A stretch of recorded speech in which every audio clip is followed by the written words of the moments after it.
The courtroom went silent as the judge's words sliced through the air like a blade. Case number 247610. Morgan Daniels and her husband, Richard Daniels, versus 17-year-old Miss Alana Brooks, concerning refusal to release a $20 million inheritance. Gasps rose from the gallery. Even the court reporter raised her head in disbelief. At the center of the room sat Alana, a young lady with warm brown skin and shoulder-length natural curls, dressed in a simple navy dress her late father once said made her look like a college professor. But today she wasn't confident, she wasn't brave. She was trembling slightly, her hands locked together in her lap as she stared at the two people standing across from her.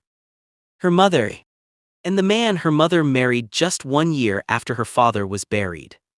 Morgan didn't look at her daughter with love. She looked at her with irritation, almost anger, like Alana was an obstacle standing between her and something she felt she deserved. Beside her was Richard, a tall man with a clean-cut beard and a smile that didn't reach his eyes. He had been acting like a father figure to Alana since he arrived, yet today he looked at her like a threat. The bailiff announced, "All rise," but Alana felt her legs weaken as she forced herself to her feet.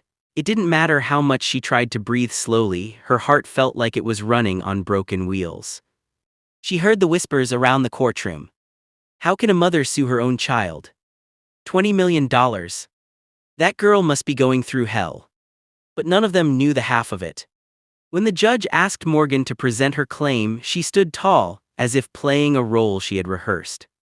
"Your Honor," she began, "my daughter refuses to sign the document transferring temporary financial guardianship to me and my husband until she turns 21, which is standard to help her manage such a large inheritance responsibly."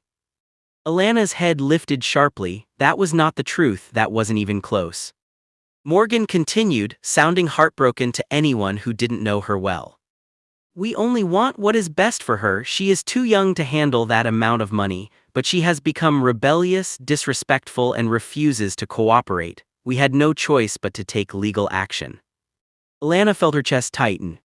Rebellious, disrespectful, because she refused to sign away everything her father had left for her. The judge turned to her. "Miss Brooks, is this correct?" Her voice threatened to shake, but she held it. "No, Your Honor, my father left that money for me alone. My mother wants me to sign a document handing it over to her and her husband completely, not temporarily, completely." Morgan's eyes flashed, and even Richard shifted. The judge raised a brow. "Is this true?" Morgan quickly cut in. "She is misunderstanding the terms. She is a child, she doesn't know what she is doing." That word again, child. As if turning 17 erased her memories, erased the nights she stayed up caring for her sick father, erased the promises he whispered when he was too weak to stand. The judge asked for the document. Richard hurried forward, handing over a brown envelope. As soon as the judge pulled out the papers and read through the first few lines, his expression changed. The courtroom held its breath. "This," he said slowly, "is not a temporary guardianship request. This would indeed transfer full ownership of the inheritance to the mother and her husband." More gasps, even the lawyers looked stunned. Morgan's face stiffened, Richard swallowed hard. The judge continued, "And according to this clause, Miss Brooks would lose any legal claim to the funds permanently." Alana watched her mother's mask crack for 1 second, the faintest flicker of annoyance passing through her eyes before she quickly forced a look of concern. "Your Honor, that's not what we meant to file," Morgan said. "It must be the wrong version, a mistake." But Alana knew the truth. She had seen her mother whispering with Richard late at night. She had heard them mention debts, business troubles, ways to fix everything. She remembered how her mother tried to rush her into signing the document without reading it, telling her it was a simple formality. The judge set the papers down. "This is a serious issue. I will require clarification and further investigation." Morgan's jaw tightened, Richard's fists clenched. But the judge wasn't done. "Until this case is resolved, Miss Brooks, you are advised not to sign anything, and based on what I see here, you may need protective supervision." A ripple of shock spread through the courtroom. Protective supervision. Someone might as well have dropped a bomb in the room. Morgan's voice rose. "Are you suggesting my daughter needs protection from us?" The judge didn't answer directly. He simply looked at Alana, his expression heavy. Before the judge adjourned, another voice suddenly rose from the back of the room. "Your Honor, if I may speak." Everyone turned. A tall man in a charcoal suit was walking toward the front with a briefcase in hand. He looked like he had stepped straight out of a legal drama show. Sharp eyes, calm confidence. Morgan's face dropped, Richard's dropped even further. Because they knew him. Alana's heart thumped loudly as he stopped beside her table. "Your Honor, my name is Attorney Gregory Miles," he said. "I represent the estate of the late Mr. Jonathan Brooks, and I have evidence that will change the entire direction of this case." The entire courtroom erupted. The judge banged the gavel for silence. But Attorney Miles wasn't finished. He turned to Morgan and Richard, then slowly lifted a flash drive from his pocket. "On here," he said, "is a recording Your Honor must see. A recording that proves exactly why Miss Brooks refused to sign the documents, and it reveals what her mother and stepfather planned to do with the $20 million. Alana froze. A recording. Her father's lawyer had a recording. Morgan's face drained of all color. Richard almost took a step back. Attorney Miles continued with a steady voice. "But before I play it, the court needs to understand one thing. Mr. Jonathan Brooks did not die the way everyone thinks." The courtroom erupted into chaos again. Alana's breath caught in her throat as the room spun. What did he mean? What was he saying? What truth had been hidden all this time? And then he said the words that made Alana's knees go weak. "The recording reveals what actually happened to him." The judge stared at the flash drive as if it were a ticking bomb. "Play it," he ordered. But just as Attorney Miles reached toward his briefcase, the lights in the courtroom suddenly went out. People screamed. A loud crash echoed. Someone yelled for security. And in the darkness, a voice whispered near Alana's ear. "You should have signed it." The courtroom plunged into darkness so suddenly that it felt like the air had been snatched away. A wave of panicked murmurs rose from every corner of the room as chairs scraped, footsteps shifted, and voices overlapped in confusion. But Alana barely heard any of it. All she could focus on was the breath against her ear and the chilling whisper. "You should have signed it." Her heart thudded violently. Someone was close, too close. She stumbled backward instinctively, bumping into a bench as she tried to find some kind of anchor in the dark. "Stay calm," the judge called out somewhere in the darkness. "Nobody move, bailiff, restore order." But the bailiff wasn't answering. A metallic clang echoed, something falling, maybe something being knocked over. Then flashes of phone lights appeared across the room, casting pale beams that sliced unevenly through the pitch black. Shapes and silhouettes came into view. Some people were crouching, shielding themselves. Others were standing in confusion. Attorney Miles turned on his phone light and scanned the area around Alana first. "Miss Brooks," he called, "are you all right? Where are you?" "I'm here," she whispered, though her voice trembled despite her effort to stay composed. When his beam of light landed on her face, she exhaled shakily, but the relief lasted only a moment. He stepped closer. "Did someone touch you? Did anyone come near you?" "Yes," she managed to say. "Someone whispered something to me." Attorney Miles's expression darkened. "Stay right beside me," he said quietly. "Do not move." Other voices filled the room, lawyers, observers, court staff, everyone trying to make sense of what had just happened. But one thing was clear, the outage wasn't accidental, not in the middle of such a sensitive case, not seconds before evidence was about to be revealed. Within moments, emergency backup lighting finally flickered on, dim but enough to restore visibility. And that was when the room collectively gasped again. The envelope containing the document Morgan and Richard had submitted was no longer on the judge's desk. The judge leaned forward, his face tightening. "Bailiff," he called again, but the bailiff was nowhere in sight. Alana's pulse pounded harder. Someone had used the blackout to steal the document. Attorney Miles scanned the room. "This was planned," he muttered. "Someone didn't want that recording played." Morgan and Richard stood near their lawyer, trying to look shocked like everyone else, but Alana saw the guilt flickering beneath their expressions. Morgan kept wiping her palms nervously against her skirt. Richard's jaw was clenched so tightly the muscle twitched. The judge addressed the room. Until power is fully restored and we understand what happened, the court is in temporary recess. Everyone must remain inside the building. No one leaves. More murmurs, more shaking heads. Alana followed Attorney Miles toward a quieter corner of the courtroom as security guards rushed in to assist. "Miss Brooks," he said gently, "you're shaking." She hadn't even realized it until he pointed it out. I don't understand. Why would someone whisper that to me? Who was it? And what did you mean earlier about my father? You said he didn't die the way we think." Attorney Miles looked around, checking for lingering ears before speaking again. "I'll explain," he said, "but not here, not with half this room watching us like hawks." Alana glanced around and realized he was right. People were staring at her, curious, sympathetic, shocked, or suspicious. To them, she was the girl whose own mother sued her for money, a girl whose life was being dragged into a public storm. And somewhere in that crowd was the person who had gotten close enough in the dark to whisper into her ear.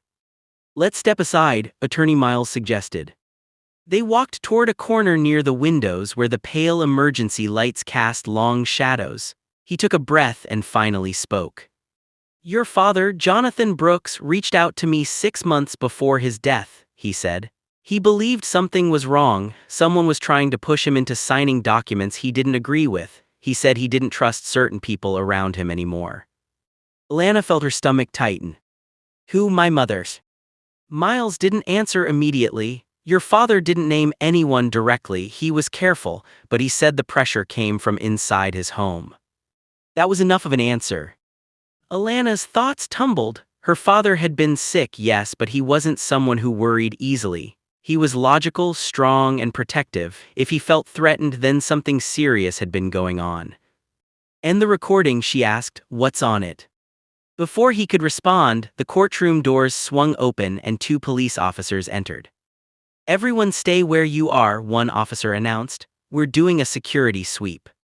The judge approached the officers, speaking with them quietly, but Alana's attention shifted as she noticed something on the floor near the aisle. A black glove. Not old or dirty but clean, like someone dropped it in a hurry. She bent down and picked it up. Attorney Miles frowned at it. "That wasn't there before," he whispered. The glove looked expensive, a man-size, smooth fabric tailored. Richard wore gloves like that sometimes. Alana's mind froze for a moment. Could he have been the one who whispered to her? He had been moving around during the chaos. She saw his figure shift in the dark. Miles took the glove from her carefully. "Don't panic," he said softly. "We will let the officers handle this." They turned to call the officers when, suddenly, Morgan approached them.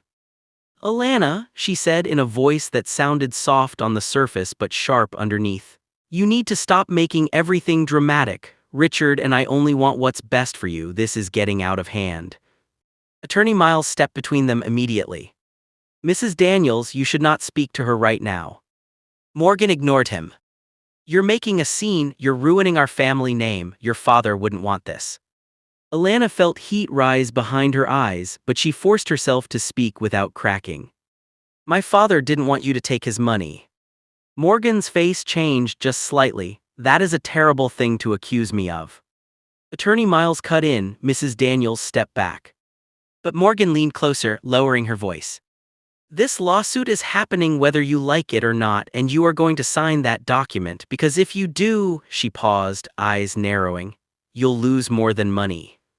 Attorney Miles immediately raised his voice. "Officer." Morgan stepped back quickly, switching to an innocent expression as if nothing had happened. Alana stared at her mother, her breath unsteady. "Lose more than money. What did that mean?" Before she could process it, one of the officers approached them.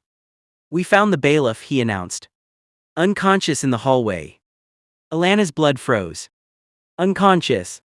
Which meant whoever whispered to her, whoever stole the document, whoever planned the blackout, was still inside the building and watching her. The officer continued, "We also found something else, a note on the bailiff's jacket." He handed it to the judge. The judge opened it carefully. His eyes widened. Then he lifted his head slowly and read the single sentence aloud. "Tell the girl to sign, or this is only the beginning." Alana's knees almost gave out. She felt for the first time truly unsafe. And in that moment, she realized the $20 million inheritance wasn't the heart of the danger. It was merely the reason someone wanted her gone. The note hung in the air like a blade suspended above Alana's head. Tell the girl to sign, or this is only the beginning. Every eye in the room drifted toward her, not with anger but with fear, confusion, and something close to pity. She didn't want pity, she wanted answers. She wanted to breathe without feeling like someone was watching her every move. Attorney Miles placed a protective hand on her shoulder. "We need to get you somewhere safe," he said firmly, "right away." The judge nodded, agreed. "Officers, escort Miss Brooks and her counsel to a secured office while we continue the investigation." Morgan immediately stepped forward. "She's my daughter, I should be the one to take her." "No," Alana said before Attorney Miles could speak, "I don't want to go anywhere with you." The courtroom went tense again. Morgan stared at her with eyes that pretended to be wounded but failed miserably. "I am still your mother," she whispered. "And my father trusted you once," Alana said quietly, "but that didn't stop you from trying to take everything he left me." Morgan's nostrils flared just slightly. Richard placed a hand on her elbow. "Let it go," he muttered. As the officers began escorting Alana toward a side hallway, she turned briefly and caught Richard watching her, not with worry, not with frustration, but with calculation. The look of a man figuring out his next move. That look alone made her skin prickle. Once inside a small conference office, away from the chaos, Attorney Miles locked the door and motioned for her to sit.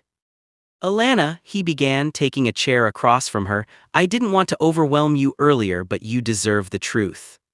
She swallowed. "Please just tell me everything, start with the recording." He opened his briefcase, pulling out a laptop.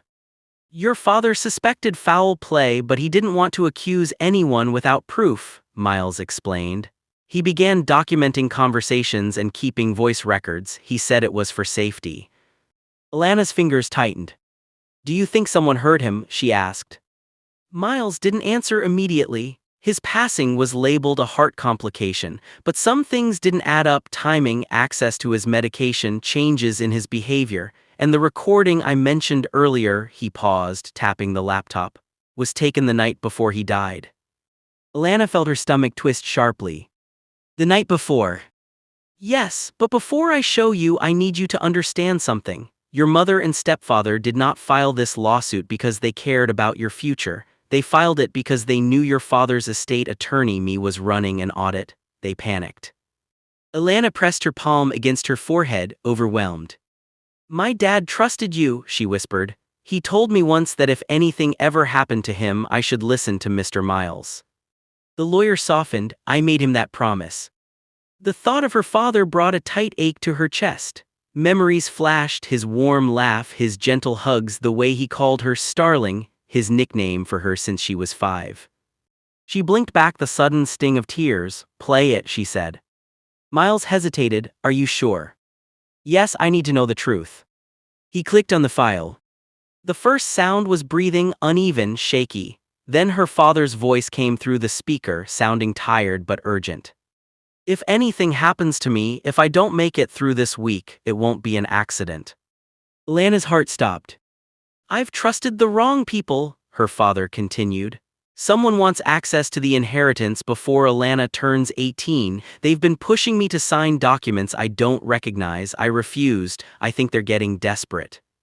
A loud noise echoed in the background of the recording, as though a door opened suddenly. Her father's voice returned, quieter now. "I hear footsteps. If this is my last message, tell my daughter I love." The recording cut off.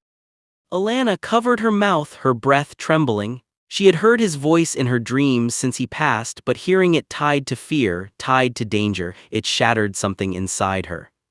"Someone interrupted him," she whispered. "Someone was in the room." Miles nodded grimly. "Yes, and my guess is they took whatever he was writing or documenting next."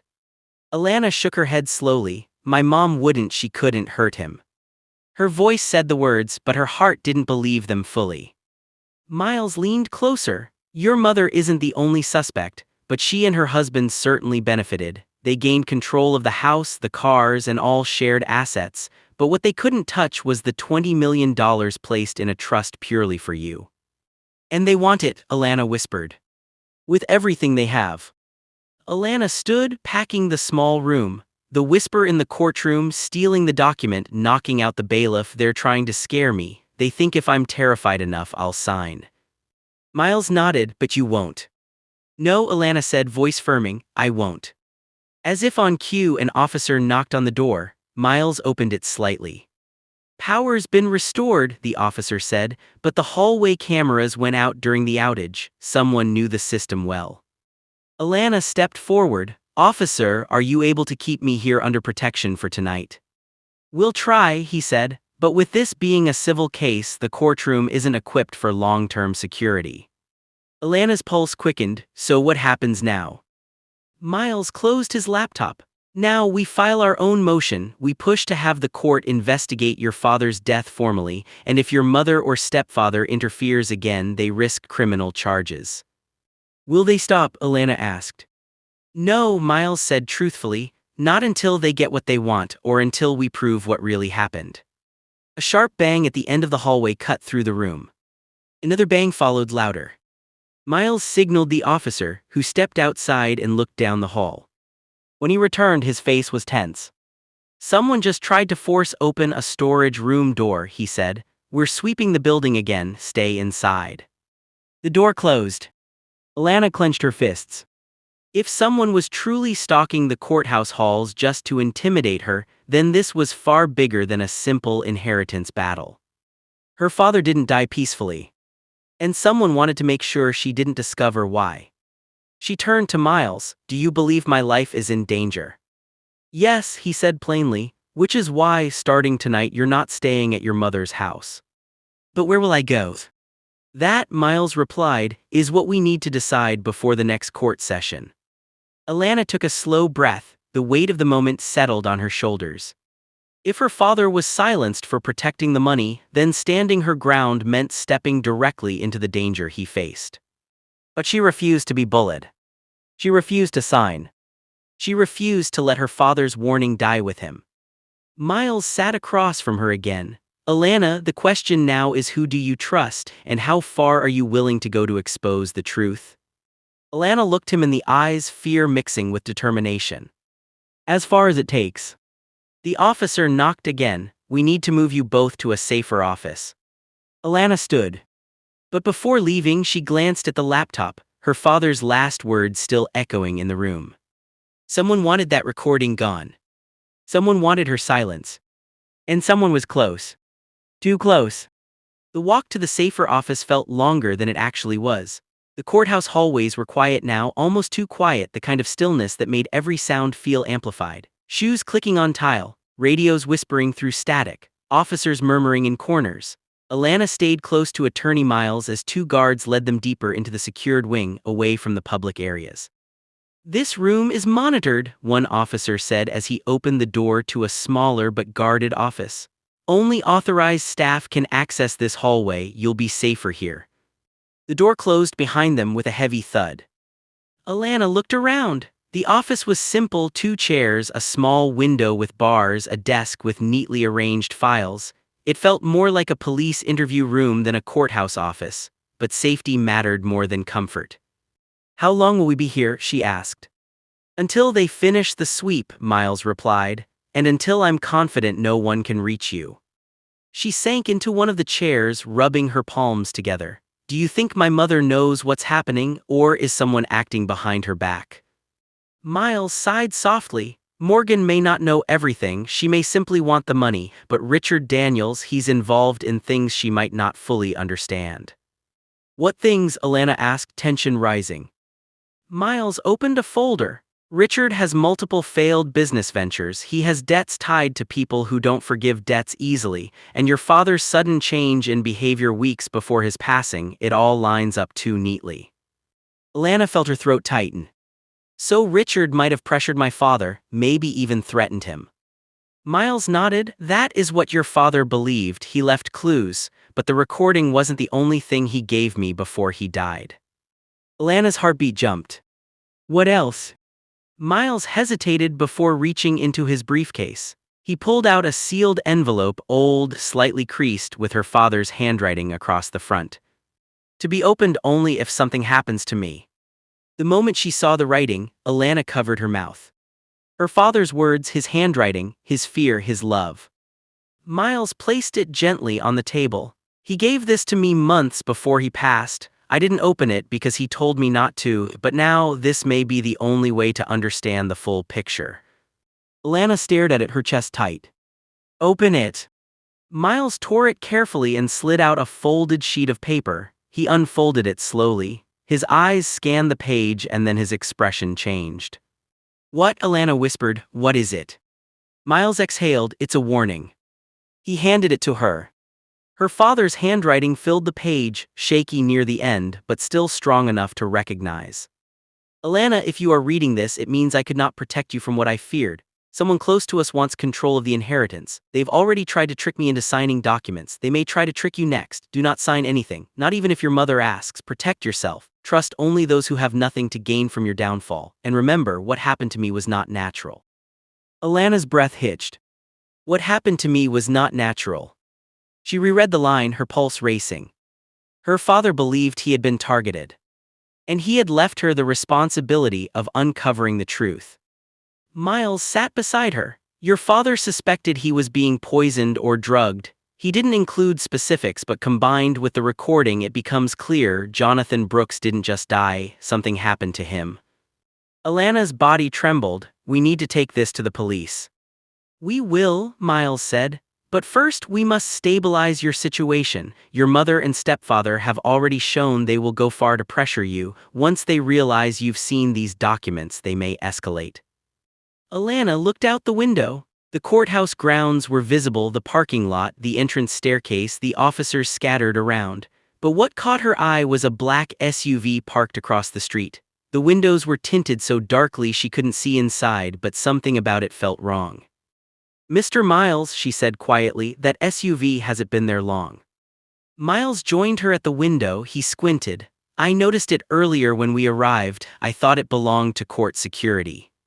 But the engine was on. She saw the faint puff of exhaust. And then the SUV's headlights flashed, twice. As if signaling someone. Alana stepped back immediately. Someone's watching us.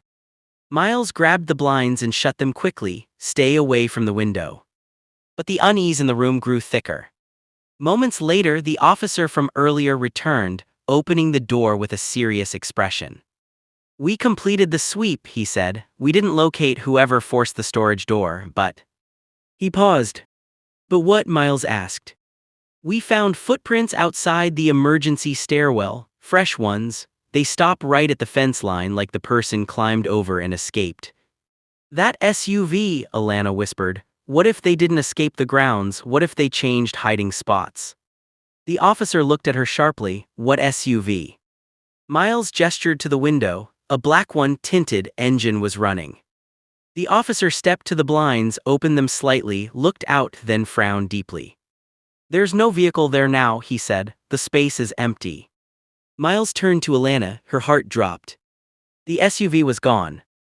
The officer cleared his throat. We're increasing security around the building, but you should leave the premises as soon as allowed. This place isn't secure anymore. And go where? Alana asked. My house isn't safe. They know where I live. Miles nodded slowly. I have somewhere in mind, a place they won't look for you, but we must leave through the back exit, not the main entrance. If someone is watching you, they won't expect that route. Alana gathered her things, but the moment she stood up, the office phone rang. Everyone froze. Miles answered cautiously, hello. A distorted voice crackled through the speaker. You're running out of time. Miles's eyes widened. Who is this? You should have signed it. Alana's blood turned cold. It was the same voice from the blackout. Miles slammed the phone down. We're leaving now. But as they stepped into the hallway, an officer rushed toward them. Mr. Miles, Miss Brooks, you need to hear this. He handed Miles a small plastic evidence bag. Inside it was another note. A newer one. Miles opened it. His face turned pale. Alana read it over his shoulder. If she leaves the building, the next person who falls won't wake up. Alana staggered backward, her chest tightening. This isn't just intimidation, Miles said. This is a threat against someone else, someone they think will hurt you more. Alana whispered, "Who do they mean? Who could they use against me?" Miles looked at her with a grim expression. "Your mother," he said, "or someone else close to you, someone they know you wouldn't want harmed." Alana's knees weakened. Because there was one more person they could use. One more person who cared deeply for her. Her older cousin Maya, the only person who had supported her since her father died. If Maya was dragged into this. Alana grabbed Miles' arm, panic rising. "We have to protect her, we need to warn her, now." But before Miles could respond, Maya stood at the end of the hallway, her breath unsteady, her hands trembling as if she had been holding in fear for too long. Her brown skin looked unusually pale, and her curly hair, normally pinned neatly into a bun for work, was frizzed around the edges as though she had rushed out of the house without even checking a mirror. Alana moved forward immediately. "Maya, what happened? Why are you here? You shouldn't be here." Maya looked around nervously before taking a shaky step closer. I didn't know where else to go. You didn't answer your phone, and then someone was behind me." Her voice cracked. Miles stepped forward calmly but firmly. "Maya, did you see who it was? Did they follow you inside the courthouse?" "I don't know," she whispered, wringing her hands. "I felt someone was watching me outside my apartment. When I turned around, there was a man near the gate. He had on a hoodie and he kept looking at me like he knew who I was." Alana's stomach sank. "Did he follow you all the way here?" she asked. Maya nodded. "I think so. I kept checking over my shoulder, and when I got here I saw the same SUV you mentioned earlier. It was parked across the road. Someone was inside, watching the entrance." Miles stiffened, but the officers said it left. "It didn't," Maya whispered. "It moved, it didn't leave." This meant the threat wasn't gone, it was circling. The officer nearby immediately went into alert mode. "Miss, we'll get a guard to escort you somewhere secure. No one should be here without clearance." Maya's eyes darted anxiously. "No, please, I don't want to be alone." Miles exchanged a look with Alana. She couldn't blame Maya. Being alone right now felt like being unprotected. "Come with us," Alana said gently. "We're leaving this hallway soon anyway." The officer stepped closer. "Before anyone leaves, I need to verify something. Maya, did you speak to anyone else on your way here? Anyone at all?" "Just the security at the front desk," she replied, and even he looked nervous. The hallway grew heavier with tension. Miles rubbed his forehead. "This situation is evolving faster than expected. We can't stay here, we can't leave, and whoever is doing this knows exactly how to keep us trapped." Alana felt the knot in her chest tighten. "Mr. Miles, if they're following Maya now, does that mean they plan to use her against me?" "Yes," he answered, not sugarcoating the truth. That note was no bluff. Maya's knees buckled slightly, and Alana rushed to steady her. "Hey," Alana whispered, "you're safe now, we'll handle this, but you have to tell us everything, even the small things." Maya nodded weakly. "I tried to call my mom, your aunt, but her phone was off. And then I thought, what if they already got to her too? What if this has been happening longer than we realized?" Alana felt a chill crawl up her spine. The people targeting her weren't merely greedy. They were methodical. They planned, they stalked, and they threatened anyone in their path. "I'm calling the police chief," the officer said and stepped away. Alana turned back to Maya. "Did you ever hear anything strange before today? Anyone asking about me? Anything unusual around your apartment?" Maya hesitated, something flickered in her eyes. "Maya," Alana pressed gently, "please tell me." Maya swallowed hard. "Last week, someone left an envelope under my door. It didn't have a name on it. Inside was just one sentence." Miles leaned in. "What did it say?" "Stay away from Alana." Alana's heart dropped straight into her stomach. "Maya, why didn't you tell me?" "I didn't want to scare you. You've been dealing with enough." Miles exhaled sharply. "This confirms it. They're watching not just you but everyone connected to you." Suddenly the lights above them flickered again, once, twice. Everyone froze. "Not this again." Miles tensed. "Stay close."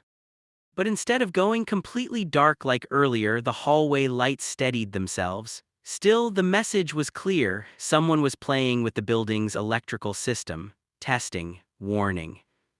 The officer returned quickly. Police chief is on his way. Until then, we're under strict lockdown. No one enters or leaves the courthouse. Maya flinched, but the man in the SUV. We'll handle it, the officer said, but I need a statement from both of you soon.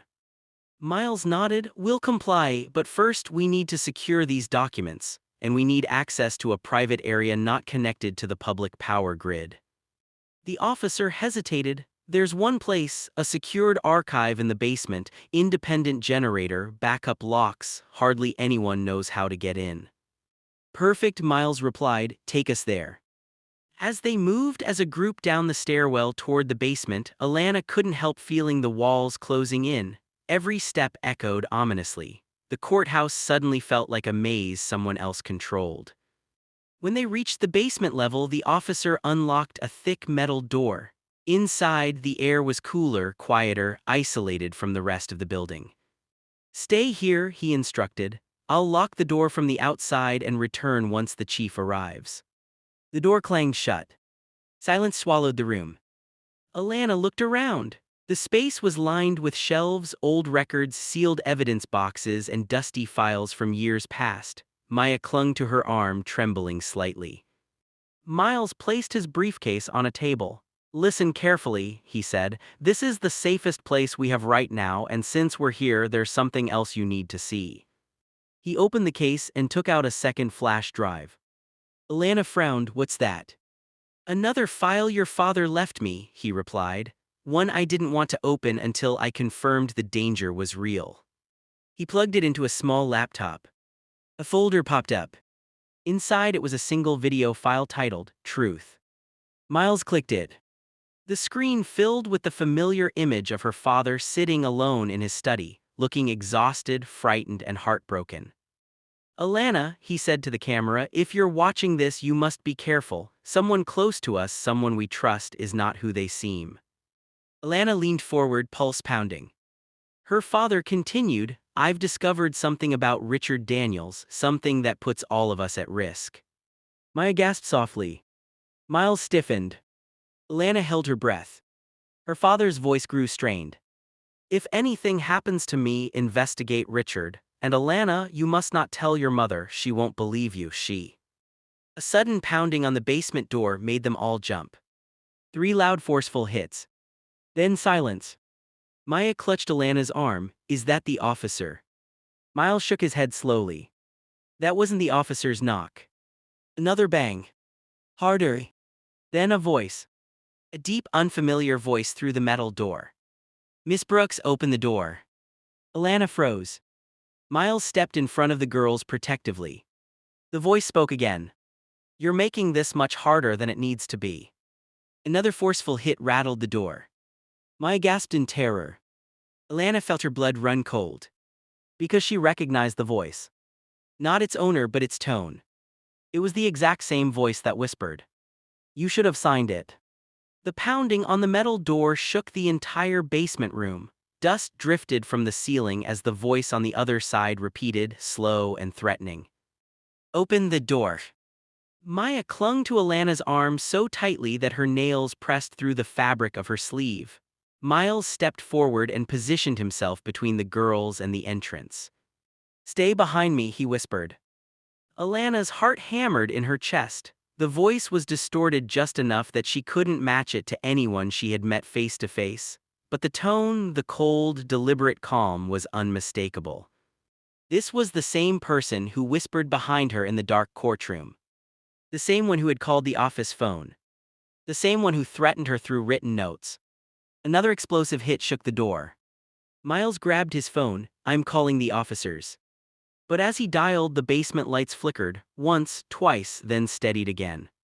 The voice spoke through the door. Phones won't help you, you've run out of time.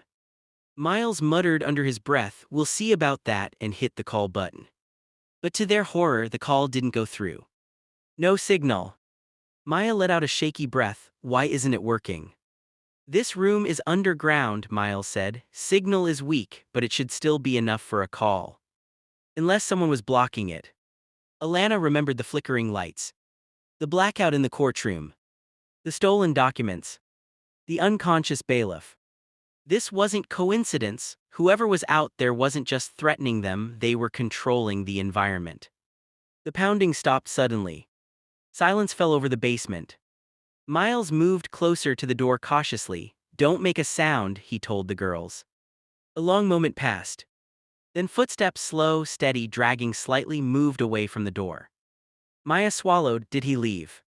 "No," Alana whispered. "People like that don't leave." Miles motioned toward the far corner of the room. "Stay away from the entrance. If he tries to break in, we need distance." They moved toward the back of the archive room, weaving between shelves stacked with old files and sealed evidence boxes. The air in the basement was cold and stale, making it hard to breathe deeply. The laptop, still open on the table, showed the paused image of her father. His eyes, sharp yet weary, seemed to stare directly at Alana. She felt her throat tighten. "My father knew this was coming," she whispered. Miles shook his head. He suspected danger, yes, but he didn't know how far they would go. Maya stared at the screen. "Alana, why didn't your mom protect him? How could she marry someone like Richard after everything?" Alana didn't answer. She didn't know how, because part of her still wanted to believe her mother wasn't involved, that she was manipulated, that she didn't knowingly marry a man who harmed her husband. But the other part, the part that remembered her mother pushing the documents at her, insisting she sign without reading, that part had doubts. Strong doubts. Suddenly metal screeched. All three of them whipped their heads toward the door. Someone was tampering with the lock. Maya gasped. "He's trying to break in." Miles scanned the room quickly. "We need something heavy, something we can use to barricade the door." Alana grabbed the side of a metal shelf and helped him drag it toward the entrance. The wheels scraped loudly across the concrete floor. Maya joined them, her hands trembling but determined. They pushed the shelf into place, just as the door shook violently again. This time the voice sounded irritated. "This is your last warning." "We're not opening anything," Miles shouted back. "Law enforcement is on their way." A low chuckle responded from the other side. "Law enforcement won't reach you in time." Alana felt a jolt run down her spine. Before she could speak, footsteps sounded at the far end of the basement, light, quick, frantic. Someone was running toward them. "Alana, Miles, Maya, open up." The three froze. It was the officer who had placed them in the basement. His voice was strained with urgency. Maya whispered, "Is it really him?" Miles called out, "Identify yourself."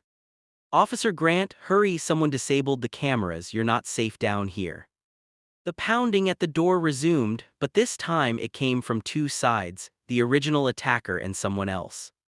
Alana's breath hitched as the second voice joined the first. "Miss Brooks, you open it for him, or we open it for both of you."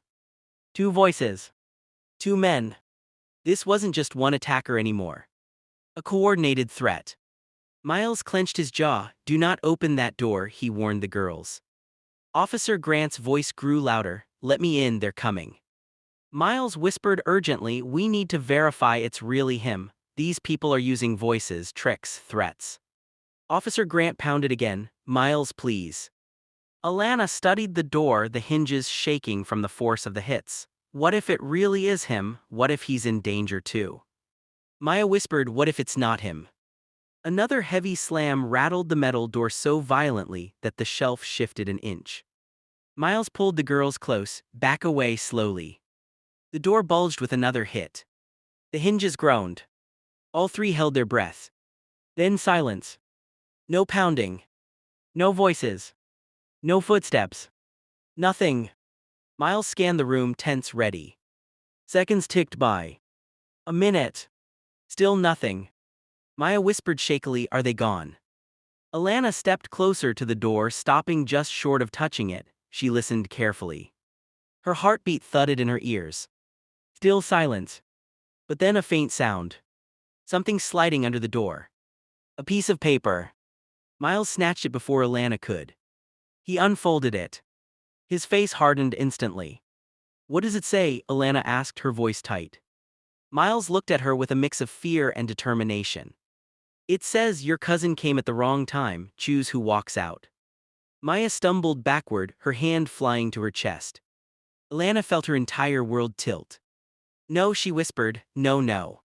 This is a threat, Miles said, a direct attempt to force your hand. They want me to choose, Alana whispered, tears burning behind her eyes. Choose between my inheritance and my family. Maya grabbed her hand. Alana, don't, this is what they want, don't let them break us. Alana stared at the note, her breath trembling. But before she could speak, her father's paused video on the laptop suddenly resumed by itself. His voice filled the room again. Alana, trust no one who pressures you to choose between love and fear. Maya gasped. That wasn't part of the earlier recording. Miles froze. That line wasn't there before. Alana felt her blood run cold. Someone was controlling more than the lights and cameras. Someone had accessed her father's files.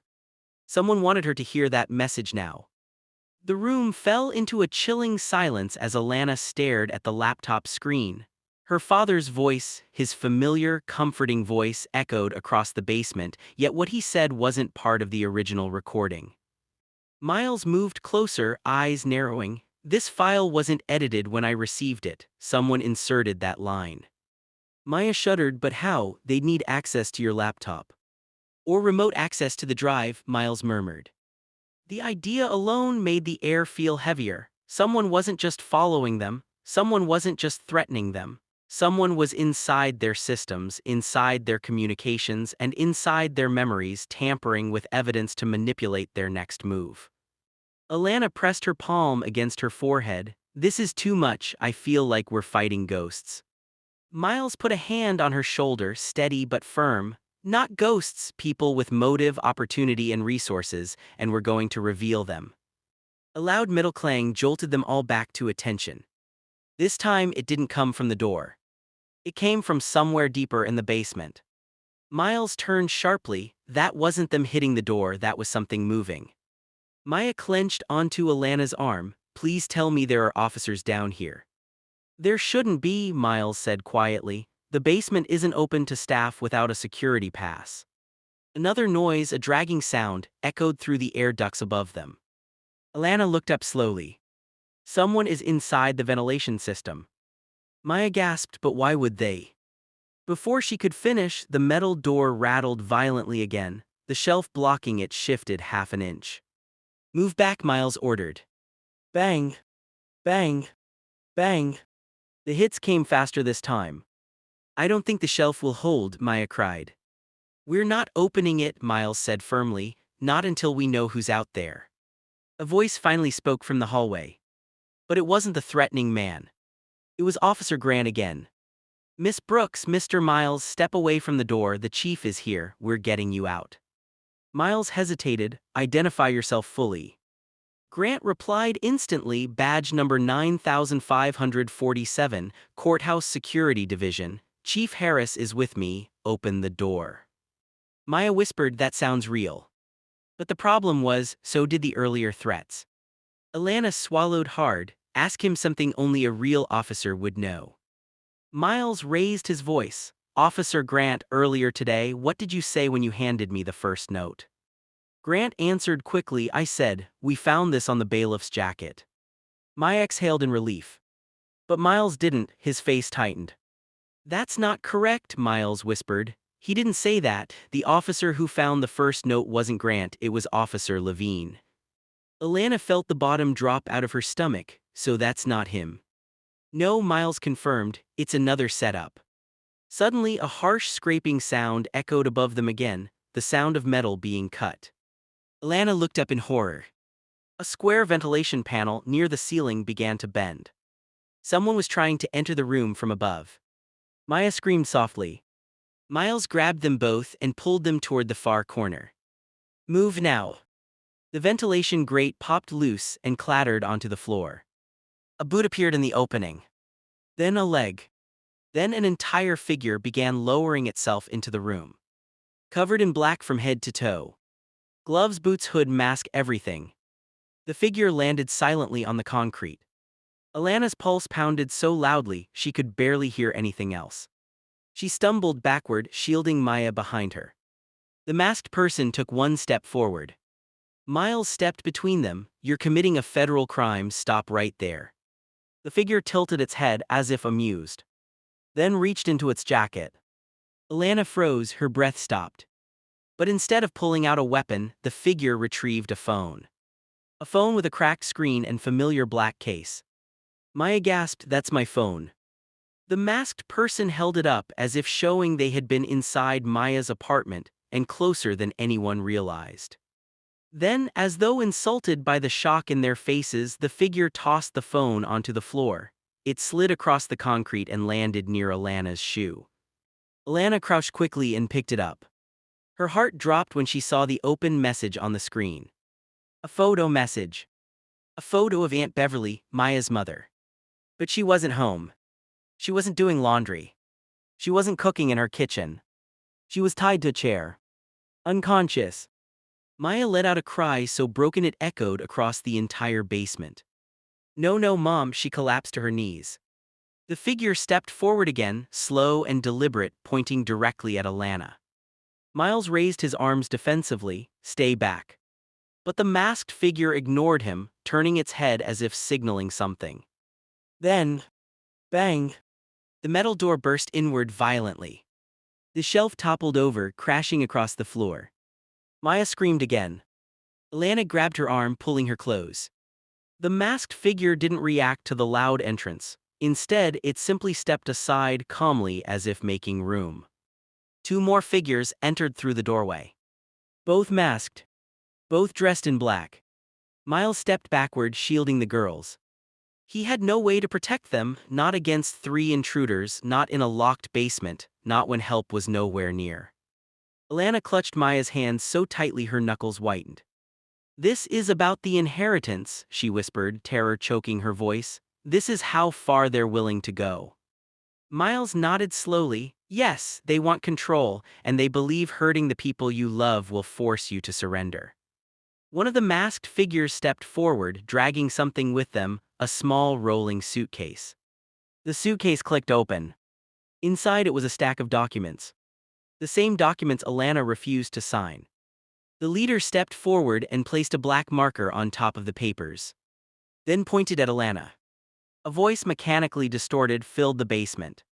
"Sign." Miles moved in front of her, "Over my dead body." The masked figure didn't hesitate. It nodded. Two others stepped forward. Alana felt her breath leave her completely. Miles whispered urgently, "Stay behind me. No matter what happens, do not move." But the leader raised a gloved hand and pointed at Maya. Maya whimpered and held onto Alana. "No," Alana breathed, "please don't touch her." The distorted voice spoke again. "Choose." The three masked figures surrounded them. Miles stood frozen. Maya trembled uncontrollably. And for the first time, Alana realized. They were not here to negotiate. They were here to end this. The three masked figures closed in, their steps slow and deliberate, as though every movement was carefully planned long before this moment. The leader's gloved hand remained pointed toward Maya, making the threat unmistakable. Alana felt her chest tighten. "Please," she whispered, stepping forward instinctively, "don't hurt her, she has nothing to do with this." The leader tilted their head, almost analyzing her fear. Miles placed an arm out to stop Alana from moving any closer. "You're not touching either of these girls," he said firmly. "You've already broken into a federal building, you're not walking away from this." The leader seemed amused, then he spoke, the mechanical voice steady and cold. "You have no idea how many buildings I've walked out of." The second masked figure reached into the suitcase and lifted the document. The same inheritance document Morgan and Richard had spent months pressuring Alana to sign. A pen was placed at the top. The leader stepped closer. "Sign now or your cousin doesn't leave this room." Maya sobbed uncontrollably, clutching Alana's hand. "Please don't sign, please don't let them win." Alana felt torn down the middle. Her father's warning echoed in her mind, "Do not sign anything, not even if your mother asks." And now here she was, cornered by masked intruders, knowing that whatever she signed was not only corrupt but dangerous. Miles whispered urgently, "Alana, listen to me. Signing will not save us. People like this don't honor deals. If you sign, you lose everything: your father's legacy, your safety, and maybe even Maya." The leader raised a hand. The two other masked figures stepped closer to Maya. Alana's heart nearly stopped. Her voice cracked, "Please, please, I'll do anything, just don't hurt her." The leader paused, then lowered his hand just slightly. Then signed. Maya shook her head fiercely, "Alana, no." But as the masked figure leaned over the document, ready to force it into Alana's hand, something unexpected happened. A loud, echoing boom thundered from above, like a door slamming open. All four heads, Miles, Maya, Alana, and the leader, snapped upward. Then a voice roared across the ventilation system.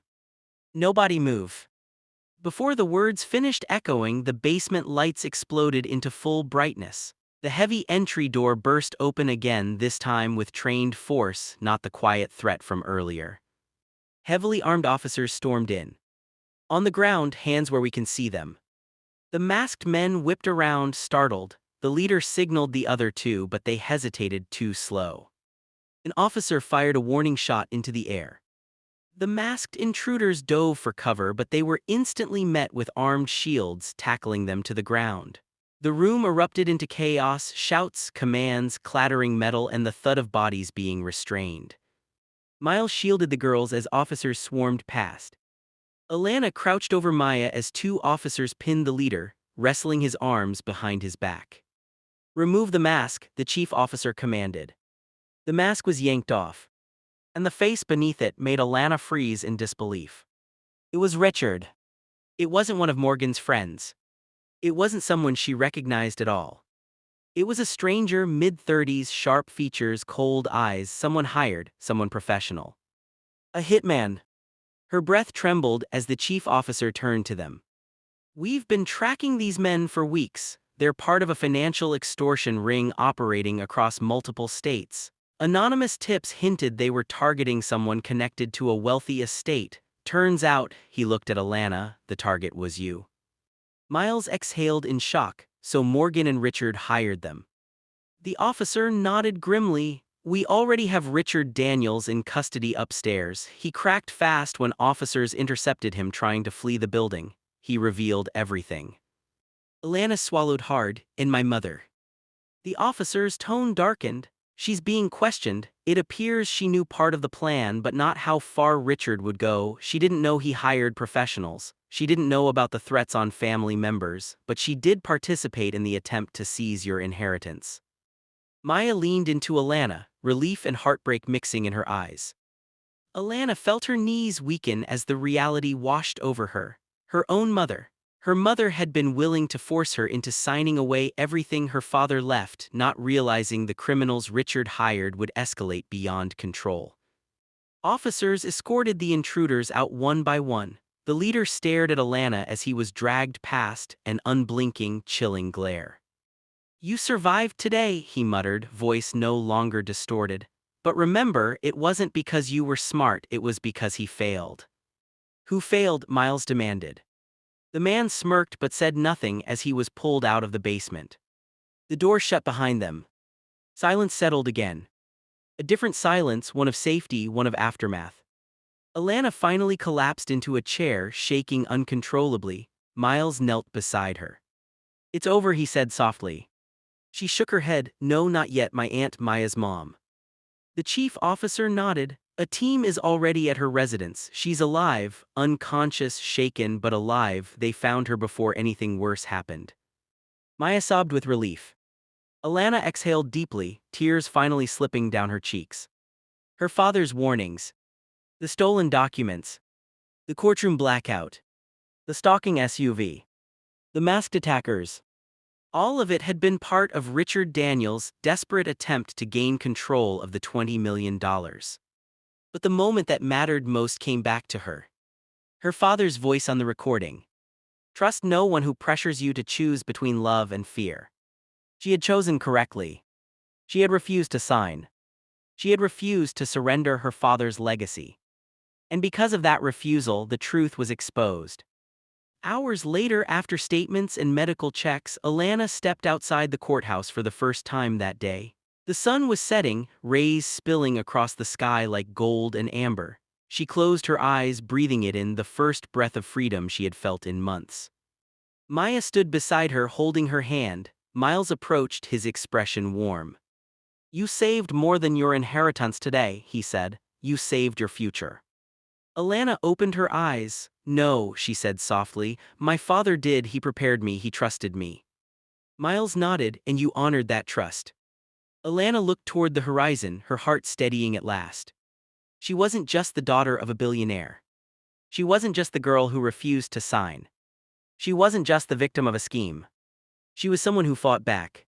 And won.